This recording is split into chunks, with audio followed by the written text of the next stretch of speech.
प्रभु का धन्यवाद हो इस दिन के लिए, इस समय के लिए। और हम परमेश्वर का धन्यवाद करते हैं उसकी उपस्थिति के लिए कि प्रभु हमारे बीच में है। हालेलुया। हम आनंदित हैं, खुश हैं, बहुत खुश हैं। प्रभु आप सबको आशीष दे, क्योंकि हम परमेश्वर के भवन में हैं, हम उसके सम्मुख पाए जाते हैं और प्रभु का हम धन्यवाद करते हैं। आज का जो भजन हम पढ़ रहे थे उसका अंतिम वचन इन बातों को बहुत सुंदर रीति से वर्णन करता है। देखिए भजन उसकी 42 और आखिरी पद में ऐसा लिखा है, ये मेरे प्राण तू क्यों गिरा जाता है, तू अंदर ही अंदर क्यों व्याकुल है। इसमें लिखा है परमेश्वर पर भरोसा रख, क्योंकि वही तेरे मुख की चमक और तेरा परमेश्वर है, मैं फिर उसका धन्यवाद करूंगा। हमारा भरोसा हमारा परमेश्वर है और इसीलिए हमें निराश होने की जरूरत नहीं है। आज के भजन में हमने अभी साथ मिलकर हमने प्रभु के वचन को पढ़ा कि हे मेरे प्राण तू क्यों गिरा जाता है, तो अंदर ही अंदर क्यों व्याकुल है। कभी कभी हम अंदर से दुखी रहते हैं, बाहर से खुश होने का प्रयास करते हैं, लेकिन प्रभु कहता है कि दुखी होने की जरूरत नहीं है। जब तू मेरे पास आया है, इसमें लिखा है व्याकुल होने की जरूरत नहीं है।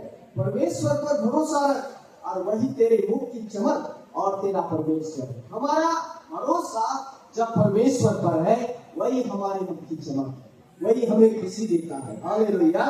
इसलिए दिल की बातों को, हृदय की उदासी को भूल जाइए प्रभु के सामने, क्योंकि परमेश्वर उस दुख को आनंद में बदल सकता है। परमेश्वर हमारे दुख को आनंद में बदल सकता है। परमेश्वर हमारे आंसुओं को पोंछता है। ऐसे प्रभु के वचन में लिखा है कि मेमना जो सिंहासन के बीच में है, वह तुम्हारे आंसुओं को पोंछ डालेगा, लिखा है। आंसुओं को पोंछने का अर्थ ये होता है कि दुखी हृदय को प्रभु आनंदित कर देगा, दुखी हृदय को प्रभु आनंद में बदल देगा। ऐसा परमेश्वर के वचन में लिखा है। इसीलिए परमेश्वर पर भरोसा रख, क्योंकि वही तेरे मुख की चमक और तेरा परमेश्वर है। वो हमारा परमेश्वर है, वो परमेश्वर जो हमारे लिए सब कुछ कर सकता है, वो परमेश्वर जो हमारे जीवन की परिस्थितियों को बदल सकता है। परमेश्वर जब हमारे साथ है, जब परमेश्वर हमारे साथ चल रहा है, तो हम परिस्थितियों से डरते नहीं। इसलिए दाऊद कहता है, चाहे मैं घोर अंधकार से भरी हुई तराई में से होकर भी चलूं, तो भी हानि से नहीं डरूंगा। क्यों नहीं डरेगा? क्योंकि परमेश्वर उसके साथ है। हमारे जीवन की हर परिस्थिति में हमारा परमेश्वर हमारे साथ है। आने वाले फ्यूचर से, भविष्य से हम डरते नहीं है, क्योंकि आने वाला भविष्य हमारे परमेश्वर के हाथों में है। उसने बनाया सारी चीजें, वो वर्तमान भी है, वो भूतकाल भी है और वो आने वाला भविष्य भी है। उसका ही सब कुछ है। जब हमने उसके हाथों में जीवन को दिया है, तो हम उस पर भरोसा रखें, वह हमारे जिंदगी के हर परिस्थितियों में हमारे साथ रहेगा। ऐसा वादा प्रभु ने किया है। हालेलुया। जीवन के संकट के लिए घबराए नहीं, जीवन को निराश न करें, अपने हृदय को दुखी न करें, क्योंकि परमेश्वर हर परिस्थिति में साथ रहने का वादा किया है और वो हमारे साथ रहेगा, हमें हानि होने नहीं देगा। ऐसा वादा प्रभु ने किया है। इसलिए आज के भजन में यही बात को कहता है, परमेश्वर पर भरोसा रख, केवल परमेश्वर पर भरोसा रख, क्योंकि हमारे मुख में चमक कौन ला सकता है? परमेश्वर ही ला सकता है। हमारे मुख में चमक केवल परमेश्वर ला सकता है। और इसमें लिखा है, जब प्रभु तुझे ऐसी चमक देगा, तू परमेश्वर का धन्यवाद कर पाएगा। ऐसा प्रभु के वचन में लिखा है। हालेलुया। बोलो प्रभु यीशु की, बोलो प्रभु यीशु की, बोलो प्रभु यीशु की, बोलो प्रभु यीशु की। हालेलुया। ये है प्रभु का दिया हुआ चमक जो हम में होना चाहिए। आमीन। प्रभु का चमक। हम आज एक ऐसे व्यक्ति के बारे में देखते हैं जिसके जीवन को भी प्रभु ने बदल दिया, जिसकी जिंदगी प्रभु से मिलने के पहले कुछ और थी और प्रभु से मिलने के बाद कुछ और हो गई। प्रभु से मिलने के पहले उसकी दुर्दशा कुछ और थी और प्रभु से मिलने के बाद उसके जीवन की सारी बातें बदल गई। उसी प्रकार की सत्य घटना, उसी प्रकार की सच्ची बातें हम आज के वचन में भी सीखते हैं। यहाँ पर हम एक कोढ़ी व्यक्ति के बारे में सीखते हैं। इसमें आपने देखा कि प्रभु एक कोढ़ी व्यक्ति से मिला और एक कोढ़ी व्यक्ति के जीवन के बारे में प्रभु का वचन हमें सिखाता है प्रभु एक गांव से दूसरे गांव प्रभु अपने सुसमाचार प्रचार के लिए जा रहे थे, चंगाई के कार्य को करने के लिए जा रहे थे। और जब वो किसी जगह में था या कहीं वो जा रहा था तो नगर के बाहर उसे कोढ़ी जन मिला, ऐसा प्रभु के वचन में लिखा है। ये जो कोढ़ की बीमारी थे, यदि आप इसे नए व्यवस्था की पुस्तक उसके 13 और 14 अध्याय को पढ़ेंगे, उसमें इन लोगों के बारे में वर्णन है। ये कोढ़ क्या होता था, कोढ़ की बीमारी कैसे होती थी, या फिर किस प्रकार का व्यवहार इन लोगों के साथ किया जाता था। इसमें यदि आप पढ़ेंगे तो पाएंगे कि ये चमड़ी से जुड़ी हुई ये बीमारी है, कोढ़ की बीमारी। और ये बीमारी अक्सर असाध्य होती थी, या फिर जिसके छुटकारा व्यक्ति नहीं पा सकता था। और उन दिनों में कोढ़ की बीमारी जिसको हो जाती थी, मतलब वो सबसे अलग हो जाता था, समाज में अलग हो जाता था, यानी कि ये चमड़ी से जुड़ी हुई बीमारी थी। और कई लोगों में ये जो दाग आना, सफेद हो जाना, जो पास दाग होता है वो भी बाल विवाह के सफेद हो जाने से बहुत सारे जो नियम है लेवी व्यवस्था की पुस्तक उसके 13वें अध्याय में लिखे हैं।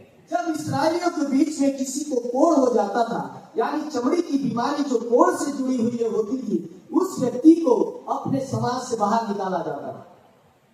उसे क्या किया जाता था, समाज से बाहर निकाला जाता था, क्योंकि एक ऐसी बीमारी थी जो एक से दूसरे को हो सकती थी और ये अशुद्ध गिने जाते थे।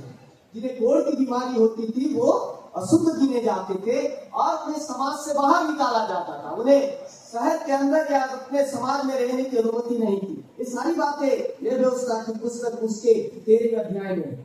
और उन लोगों को अछूत गिना जाता था, वे अशुद्ध गिने जाते थे और अछूत गिने जाते थे। उन्हें छूना भी नहीं था, वे अशुद्ध थे, they were unclean, और दूसरा अनटचेबल, उन्हें छुआ भी नहीं जा सकता था, इतनी उनकी दुर्दशा थी। और इस प्रकार से वे आउटकास्ट यदि हम कहें, या फिर एक्स कम्युनिकेटेड या फिर निष्कासित लोगों के रूप में गिने जाते थे, जो समाज से बाहर जंगलों में, गुफाओं में, नदी नाले जो पास उन्हें जगह मिलता था वो पास उन लोग रहते थे, वे शहर में आते नहीं थे। उन लोगों को बड़ी दूर से मैं अशुद्ध हूँ ऐसा जोर से बुलाना पड़ता था, और लोग भी उनके पास जाना नहीं था, क्योंकि जो किसी अशुद्ध को छूता था वो भी अशुद्ध हो जाता था परमेश्वर की व्यवस्था के अनुसार। मतलब ये जो जन था, ये समाज से निष्कासित जन था। ये जन जो था समाज के अनुसार से अशुद्ध जन था। ये जो समाज जो जन जो था वो एक बहुत गंभीर बीमारी से जुड़ा हुआ जन था। ये व्यक्ति जो था वो अछूत था, जिसे छुआ नहीं जा सकता था। एक कोढ़ी व्यक्ति होना उन दिनों में कलंक के रूप में गिना जाता था, और अक्सर उन दिनों में लोग उन्हें पाप किया है इसलिए बीमारी हुआ, ऐसी धारणा लोगों के अंदर थी। वे पापी भी गिने जाते थे, उन्हें छुना नहीं था, वे अशुद्ध थे, वे निष्कासित होते थे, उनकी चमड़ी अलग अलग कलर की हो जाती थी, और वे लोग समाज में रहने के लायक नहीं थे। उनसे कोई तालमेल नहीं रख सकता था, खुद का बच्चा भी उनसे मिल नहीं सकता था, उनके परिवार में उन्हें रहने की अनुमति नहीं थी। ये सारी बातें कोढ़ के बीमारी के व्यक्ति से पाई जाती है। और उन्हें ये बताया जाता था कि वे जहां भी रहेंगे वे स्वयं अपने आप को बताएंगे दूर से कि हम अशुद्ध है, हमारे पास मत आइए। मान के चलिए उधर से कोई लोग गुजर रहे हैं, जब वे देखता है कि कोई इंसान आ रहे हैं उनकी तरफ, या तो अच्छे लोग आ रहे हैं, तो उसे दूर से चिल्लाना पड़ता था कि मैं अशुद्ध हूँ, मेरे पास मत आओ, मेरे पास से दूर जाओ, मैं अशुद्ध हूँ। क्योंकि वो व्यक्ति उस प्रकार के बीमारी से ग्रसित था और उसे कोई प्यार नहीं करता। क्यों आपका वचन कहता है ऐसी दुर्दशा से पड़े हुए व्यक्ति के पास जब प्रभु उधर से जा रहा था, वो व्यक्ति दौड़कर प्रभु के पास गया। जो व्यक्ति को प्रभु के पास जाना नहीं था वो व्यक्ति दौड़कर प्रभु के पास गया, और प्रभु को भी जिसे छूना नहीं था, जिससे बातें नहीं करना था, जिसके पास जाना नहीं था, प्रभु ने उस व्यक्ति को अपने पास आने दिया। और वो व्यक्ति के बारे में परमेश्वर के वचन में लिखा है, एक ऐसा व्यक्ति जिसका समाज में कोई स्थान नहीं था, एक ऐसा व्यक्ति जो अशुद्ध गिना जाता था, एक ऐसा व्यक्ति जो अछूत गिना जाता था, एक ऐसा व्यक्ति जो गंभीर बीमारी से था, जिसे अपने लोगों से कोई संबंध रखने का अधिकार नहीं था, ऐसा व्यक्ति प्रभु यीशु के पास आता है और प्रभु के चरणों में गिर पड़ता है। कितनी अजीब बात है कि परमेश्वर के करीब को आने का हिम्मत करता है। मैं सोच रहा था कि यह व्यक्ति प्रभु के पास आया कैसे, या फिर कैसे वो आया होगा। क्योंकि वो जानता था कि उसे मनुष्य के पास जो अच्छे लोग हैं उनके पास उसे आना नहीं चाहिए। और वो प्रभु के पास आया और प्रभु के पास घुटने टेक कर उससे विनती करने लगा कि यदि तू चाहे तो मुझे शुद्ध कर सकता है। इसका अर्थ यह है कि वो जानता था कि प्रभु उसे शुद्ध कर सकता है, परमेश्वर उसे चंगा कर सकता है। इस बात की उसे जानकारी थी कि यस, प्रभु मुझे चंगा कर सकता है, इस बात की उसे जानकारी थी। लेकिन फिर भी वो प्रभु से पूछता है कि क्या प्रभु मुझ जैसे पापी, अशुद्ध, अछूत और निष्कासित व्यक्ति को आप चंगा करना चाहेंगे? क्या मुझ जैसे व्यक्ति को जिसका कोई अहमियत नहीं है इस समाज में, जो बाहर निकाला गया, क्या आप मुझ पर दया करना चाहेंगे? क्या आप मेरे जीवन में कार्य करना चाहेंगे? क्या आप अपना हाथ बढ़ाकर मेरी जिंदगी को बदलना चाहेंगे?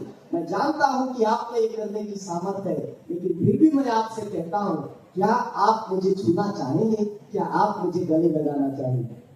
इतनी अजीब बात है मेरे प्रिय। संसार जिसे प्यार नहीं करता, संसार जिसे अछूत मानता है, संसार जिसे बाहर निकाल देता है, संसार जिसे पैरों की धूल समझता है, ऐसे व्यक्ति से भी परमेश्वर बराबर प्यार करता है। आपसे, मुझसे, चाहे कोई भी हो, परमेश्वर का प्यार एक सा है। परमेश्वर के प्यार में बदलाव नहीं आता, परमेश्वर के प्यार में कम और ज्यादा नहीं होता, परमेश्वर का प्यार हमारा जात नहीं देखता, परमेश्वर का प्यार हमारा रंग नहीं देखता, परमेश्वर का प्यार हमारी दौलत नहीं देखती, परमेश्वर का प्यार हमारी भाषा नहीं देखता, परमेश्वर का प्यार हम कौन है और कहां से आते हैं, हमारा खानदान क्या है, ये परमेश्वर का प्यार नहीं देखता। परमेश्वर आपको और मुझको देखता है कि हम परमेश्वर के पास आए हैं या नहीं आए। हालेलुया। परमेश्वर का प्यार ये सारी बातें नहीं देखता, परमेश्वर का प्यार इन बारी बातों से मतलब नहीं रखता। परमेश्वर का प्यार ये देखता है कि हम उसके पास है या नहीं है, उसके करीब आए हैं या नहीं आए। चाहे हम कोई भी हो, हमारी जाति, हमारा भाषा, हमारा रंग, हमारा घर, चाहे कुछ भी हो, गरीब हो या अमीर हो, बीमार हो या अच्छे हो, यदि हम प्रभु की तरफ जाना चाहते हैं, परमेश्वर का दरवाजा हमारे लिए हमेशा खुला है। वो हमें धुतकारेगा नहीं, वो हमें नफरत नहीं करता, वो हमें ठुकराने वाला नहीं है, वो हमसे अपने आप को अलग नहीं करना चाहता है। आज तक किसी ने भी उस व्यक्ति को गले नहीं लगाया था, आज तक किसी ने उसे अपने पास आने नहीं दिया था, क्योंकि वो व्यक्ति अछूत था, वो व्यक्ति बीमार था, वो व्यक्ति निष्कासित था, वो व्यक्ति जो था उसके बारे में प्रभु के वचन में लिखा है कि वो बीमारी से ग्रसित था, वो नीच कहे या फिर समाज के हिसाब से समाज से बाहर था। लेकिन परमेश्वर ने उसे गले लगाया, उसे अपने पास आने दिया, उससे कहा कि हाँ, मैं तुझे अपने पास आने के लिए मैं तैयार हूँ, मेरे पास आने के लिए मैं रोकूंगा नहीं। सबने कहा होगा तू बता, लेकिन मैं तुझे अपने पास आने से रोकूंगा नहीं। इसमें लिखता है कि प्रभु की भूल चाहिए था कि उस व्यक्ति से दूरी बनाए, लेकिन प्रभु कहता है नहीं, मेरे पास जो भी आएगा, जैसे भी आएगा, जैसी परिस्थिति में आएगा, टूट कर आएगा, घुटनों में आएगा, प्रार्थना में आएगा, भक्ति के साथ आएगा, उपवास के साथ आएगा, मैं किसी को ना करूं। परमेश्वर किसी को ना नहीं कहता। मेरे हम कौन है, क्या है, कैसे है, वो प्रभु के सामने मायने नहीं रखता। वो दिल जिसमें भरोसा है कि मेरा परमेश्वर मुझे अच्छा करेगा, वो मायने रखता है। इसलिए आज का भजन कहता है कि अपने परमेश्वर पर भरोसा रख, वो तेरे मुख की चमक है। प्रभु का वचन कहता है उस कोढ़ी ने भरोसा रखा कि जमात ने मुझे बाहर निकाला, मैंने सुना है कि मसीहा आया है, वो मुझे निकालेगा नहीं, वो मुझसे दूरी नहीं बनाएगा। इसे भरोसा था कि प्रभु मुझे चंगा करेगा, इसलिए वो विनती करने आया। मैं जानता हूँ आप में सामर्थ है मुझे चंगा करने की। क्या आप चाहते हैं प्रभु मुझे चंगा करना? मैं अच्छा होना चाहता हूँ। हम चाहते हैं प्रभु से अच्छा होना, हम प्रभु से चाहते हैं चंगा होना, हम जिंदगियों को बदलना चाहते हैं प्रभु में, तो हमारे पास प्रभु ही सबसे उत्तम और सही रास्ता है जो हमें जाना चाहिए। इस कोर्ट के बीमारी के व्यक्ति ने भरोसा रखा कि प्रभु से अच्छा करेगा और वो उसके पास गया। देखिए इसमें क्या लिखता है, यदि आप प्रभु के वचन को पढ़ेंगे तो लिखता है, उसने घुटने टेक कर उससे कहा कि यदि तू चाहे तो मुझे शुद्ध कर सकता है। चाहे मैं जानता हूँ तू कर सकता है, तेरे पास तो सामर्थ है, फिर भी मैं आपसे निवेदन करता हूँ, यदि आपकी इच्छा है कि मैं शुद्ध हो जाऊं तो आप मुझे शुद्ध कर सकते हैं। प्रियो, न घबराए अपने प्रभु के पास आने के लिए। हो सकता है हमारी कई परिस्थितियां हमें प्रभु के पास आने से रोक देती है। हमें ऐसा लगता है कि क्या ये सारी बातें हो जाएगी, क्या प्रभु मुझे क्षमा कर देगा, क्या प्रभु मुझे सही में अच्छा करेगा। मैंने इतनी बड़ी बड़ी गलतियां की है, मेरे जीवन में ऐसी ऐसी बातें हुई, मेरे जीवन में ऐसे ऐसे पाप हुए हैं, मैंने ऐसी ऐसी गलत कार्यों को किया है, क्या मैं मुझ जैसे व्यक्ति को वास्तव में प्रभु क्षमा करेगा। कभी कभी हमें डाउट होता है। डाउट करने की जरूरत नहीं, प्रभु के पास कोई भी आ सकता है, हमारी हर गलती को प्रभु क्षमा कर सकता है, हमारी हर बीमारी को प्रभु अच्छा कर सकता है। ऐसी बीमारियां जिसे कोई चंगा नहीं कर सकता, प्रभु चंगा कर सकता है। प्रभु ने उसे अपने पास आने से रोका नहीं। प्रभु ने कहा, आ जा मेरे पास तेरी समस्याओं को लेकर, और प्रभु ने उसे अपने पास आने दिया। इसमें लिखा है मेरे प्रियो, आगे क्या होता है देखिए। उसने उस पर तरस खाकर हाथ बढ़ाया और उसे छूकर कहा कि मैं चाहता हूं कि तू शुद्ध हो जा। इसमें लिखता है प्रभु ने उसकी दुर्दशा देखी, प्रभु ने उसके जीवन का उस तकलीफ को देखा। प्रभु ने देखा कि यह व्यक्ति कितना मारा मारा घूम रहा है। प्रभु ने देखा कि इसके अंदर वास्तव में अच्छा होने की इच्छा है। इसे मालूम है कि परमेश्वर में सामर्थ पाई जाती है। इसे मालूम है कि परमेश्वर के पास जाने से मेरे जीवन में बदलाव आ सकता है। इसे मालूम है कि यह व्यक्ति चंगा हो सकता है। ये मालूम है, विश्वास करता है, मेरी सामर्थ पर वो विश्वास करता है। प्रभु ने क्या देखा कि ये जानता है, इसे मालूम है, ये विश्वास करता है कि मैं अच्छा कर सकता हूँ। इसलिए प्रभु ने उस पर तरस खाया और उसे अच्छा कर लिया। जब हम कोई इस बात की गारंटी है या हो जाती है कि परमेश्वर हमें अच्छा कर सकता है, यदि प्रभु हमें अच्छा कर सकता है, इस बात पर यदि हम विश्वास करते हैं तो हम अच्छे हो सकते हैं। प्रभु ने कहा, तेरे विश्वास के अनुसार तेरे जीवन में हो, जैसा तू विश्वास करती है वैसा तेरे लिए हो जाए। प्रभु ने कहा, प्रभु ने यह ना कहा कि तेरी बीमारी बहुत बड़ी है, मैं इसे चंगा नहीं कर सकता। प्रभु ने ऐसा नहीं कहा कि तूने बहुत बड़ा पाप किया है, मैं इसे चंगा नहीं कर सकता, मैं इसे क्षमा नहीं कर सकता। प्रभु ने ऐसा नहीं कहा कि तू तो एकदम गरीब है, तेरा कोई कुछ नहीं है, तेरे ऊपर कौन दया करेगा। प्रभु ने ऐसा नहीं कहा। प्रभु ने ऐसा नहीं कहा कि तू कौन है, कहां से आता है, न तेरा मैं कुछ जानता हूं, न तेरे बारे में कुछ मालूम है, तू चलाएगा। प्रभु ने ऐसा नहीं कहा।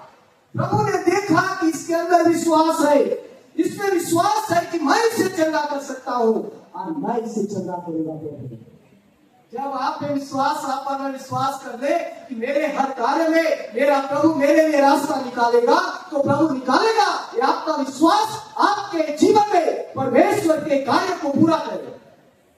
आपका विश्वास और मेरा विश्वास मेरे प्रभु को मेरे जीवन में कार्य करने के लिए बाध्य करता है। प्रभु ने देखा कि इसके अंदर विश्वास, ये इतने दूर से मेरे पास आया, इस विश्वास से आया कि प्रभु मुझे चंगा करेगा, इसलिए प्रभु ने उसे चंगा किया। प्रभु ये नहीं देखता मेरे लिए, प्रभु हमारा विश्वास देखता है, प्रभु हमारा दिल देखता है, प्रभु हमारा भरोसा देखता है कि हम कितना प्रभु पर भरोसा करते हैं, हम कितना प्रभु पर भरोसा करते हैं, हमारा भरोसा कितना है। क्या हम वास्तव में पूरा भरोसा प्रभु पर करते हैं कि नहीं, मैं प्रभु के पास जाने से मेरा समस्या का समाधान होगा। प्रभु ऐसा विश्वास देखना चाहे।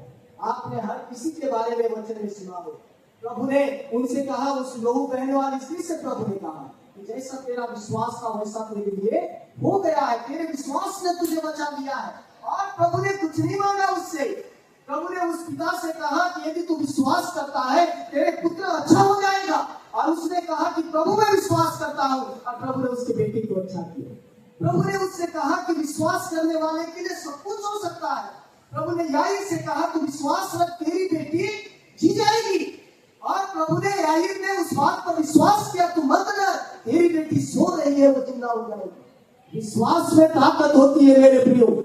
चिंताएं, परेशानियां, बीमारियां बड़ी बड़ी हो सकती है, लेकिन हमारे परमेश्वर से बड़ी नहीं हो सकती। हमारे जीवन की समस्याएं हमें डरा सकती है, घबरा सकती है, लेकिन यदि हम प्रभु पर भरोसा करते हैं तो हमें मिटा नहीं सकती। Hallelujah, hallelujah. हमारी समस्याएं जीवन की बड़ी बड़ी और विशाल हो सकती हैं, लेकिन हमारे प्रभु से बड़ी नहीं हो सकती। हमारी बीमारियां हमसे लड़ सकती है, हमारी निराशाएं हमें तोड़ सकती है, लेकिन प्रभु यदि हमारे साथ है तो हमें मिटा नहीं सकती, हमें मिटा ना पाएगी कोई भी ताकत। यदि प्रभु हमारे पास है और यदि हमने परमेश्वर पर भरोसा रखा है, यदि हमने प्रभु यीशु पर विश्वास रखा है कि हमारी परेशानियां हमें मिटा ना पाएगी, हमें हिला ना पाएगी, क्योंकि जिसका उस पर भरोसा है, चाहे बीमारी, चाहे संकट, चाहे कोई भी तकलीफ आए, हमें बिगाड़ ना पाएगी। प्रभु ने देखा कि ये मुझ पर भरोसा रखता है, प्रभु ने देखा कि इसके अंदर मेरे ऊपर विश्वास है, प्रभु ने देखा कि इसलिए आया है कि मैं उसे चंगा कर सकता हूँ, उसके दर्द परेशानी से मैं उसे बाहर निकाल सकता हूँ, उसकी दुर्दशा से मैं उसे अच्छा कर सकता हूँ। प्रभु ने कहा कि मैं चाहता हूँ, इसमें लिखता है उसने उस पर तरस खाकर हाथ बढ़ाया और उसे छू कर कहा कि मैं चाहता हूँ कि तू शुद्ध हो। प्रभु चाहता है। हम कब शुद्ध हो जाएंगे? जब प्रभु हमारे विश्वास को देखेंगे, हमारा विश्वास कितना सच्चा है। यदि हम प्रभु पर विश्वास रखते हैं, आने दीजिए चुनौतियों को, आने दीजिए बीमारियों को, आने दीजिए समस्याओं को, हमारा भरोसा परमेश्वर पर है, वो हमारे मुख की चमक है, वो हमें मिटने नहीं देगा। इस बात की गारंटी प्रभु देता है। प्रभु ने उसे स्वीकार किया, हालेलुया। प्रभु ने उसे स्वीकार कर लिया और प्रभु कहता है, यस, मैं चाहता हूँ तू अच्छा हो जा, मेरी बड़ी इच्छा है कि तू अच्छा हो जाए, इसी के लिए मैं यहाँ आया हूँ कि तू अच्छा हो जाए। मैं नहीं चाहता कि तेरे जीवन में इस प्रकार की दुर्दशा है। और इसमें लिखता है कि वो तुरंत अच्छा हो गया, इसमें लिखता है तुरंत, इमीडिएटली, तुरंत उसका कोढ़ गायब हो गया, उसके जीवन की समस्या हट गई, उसके हृदय का दर्द खत्म हो गया। कई बार हम प्रार्थना करते हैं और प्रार्थना करते करते हम चंगे हो जाते हैं और प्रभु का धन्यवाद करने लगते हैं। मुझे इधर दर्द हो रहा था, मैंने प्रार्थना किया और प्रार्थना के खत्म होने के पहले दर्द गायब हो जाता है। इसे कहते हैं प्रभु का कार्य, तुरंत प्रभु की चंगाई हमें मिलती है। ये हमारा विश्वास हमें देता है, क्योंकि हम विश्वास करते हैं कि यस, मेरा प्रभु मुझे चंगा कर सकता है, और यही विश्वास हमको चंगा करता है। हालेलुया। इसमें लिखता है, देखिए प्रभु के वचन में लिखता है, आगे ऐसा लिखता है, परंतु और तुरंत उसका कोढ़ जाता रहा और वो शुद्ध हो गया। तब उसने उसे चिताकर तुरंत विदा किया और उसे कहा, देख, किसी से कुछ मत कहना, परंतु जाकर अपने आप को याजक को दिखा और शुद्ध होने के विषय में जो कुछ मूसा ने ठहराया है उससे भेंट चढ़ा के उन पर गवाएंगे। परंतु वो बाहर जाकर इस बात का प्रचार करने लगा और यहाँ तक फैलाने लगा कि यीशु तुला नगर में न जा सका, परंतु बाहर जब मिस्रान में रहा और चारों ओर के लोग आते उसके पास आते। अब क्या हुआ? प्रभु ने उसको क्या कहा कि तू चंगा हो गया, तेरा जिंदगी मैंने बदल दिया, तेरी जिंदगी मैंने तुझे बदल दिया, अब मैं तुझे काम देता हूँ। प्रभु ने उसे कहा, तेरे लिए जरूरी है कि तू याजक के पास जा और वहां जाकर अपने आप को दिखा कि तू अच्छा हो गया है। क्योंकि इस्राएलियों में यदि आप नया व्यवस्था 14 अध्याय को पढ़ेंगे, उसमें लिखा था कि जब भी कोई बीमारी से अच्छा हो जाता था, उसके लिए याजक के पास जाना जरूरी था। याजक उसको जांचता था और जांचने के बाद वास्तव में सही हुआ है या नहीं हुआ है, वो याजक तय करता है। याजक का वो काम होता है जो परमेश्वर के मंदिर में। और जब वो उसे देखकर जांचता था कि अच्छा हो गया है, तब वो उसे फिर शुद्धिकरण की रीति में लेकर जाता था। और इसमें लिखा है, दो जो पंडुक के थे वो लेकर जाते थे, उसके बलिदान करके उसके लोगों से उसकी शुद्धि किया जाता था, जल से शुद्ध किया जाता था, तब वो शुद्ध होता। अब आप और मैं सोचेंगे कि प्रभु ने उसे वहां क्यों भेजा, क्यों वहां पर भेजा? प्रभु ने उसे भेजा, प्रभु ने उससे कहा था कि तू किसी से कुछ मत कहना, सबसे पहले व्यवस्था को पूरा करना, सबसे पहले उस कार्य को पूरा करना जो मंदिर में होना जरूरी है, क्योंकि उसके बगैर तू सामाजिक और धार्मिक जीवन का हिस्सा नहीं हो सकता। सामाजिक और धार्मिक जीवन का हिस्सा होने के लिए एक कोई बीमारी को याजक से जांच करवाना जरूरी था। और जब वो उसे कहता था कि हाँ ये जांच हो गया है, तभी उसे समाज में स्वीकार किया जाता था और वापस एक साधारण जीवन को जीता था। और इसमें लिखता है, प्रभु ने उससे कहा कि देख, किसी से कुछ मत कहना, परंतु जाकर अपने आप को याजक को दिखा और अपने शुद्ध होने के विषय में जो चढ़ावा तुझे चढ़ाया जाना था उसे तू पूरा कर। प्रभु ने उससे कहा किसी को कुछ मत कहना।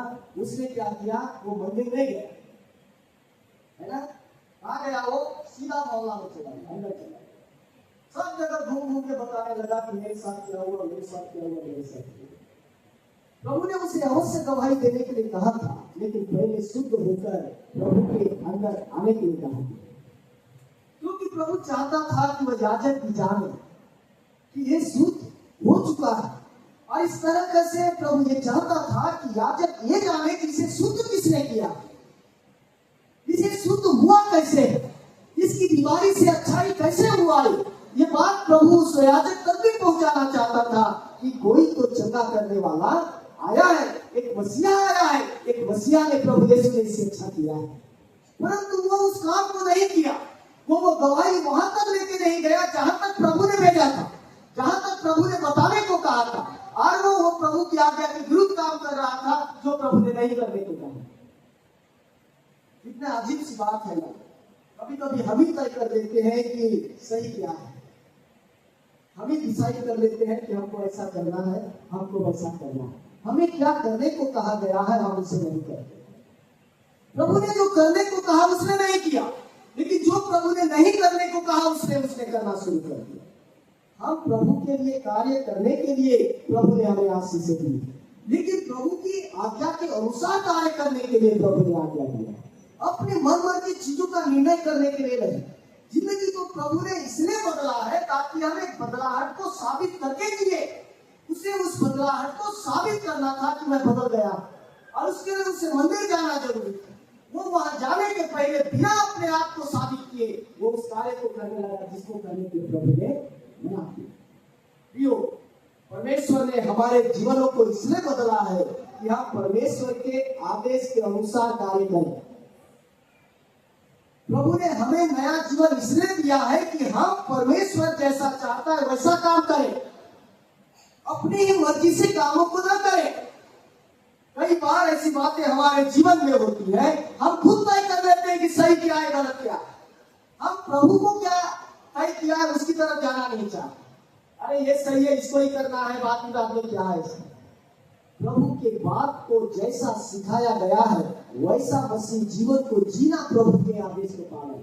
मसीह जीवन में प्रभु के पास आने के बाद हम अपने इच्छा से काम नहीं कर सकते, फिर हमें प्रभु की इच्छा से काम करना है।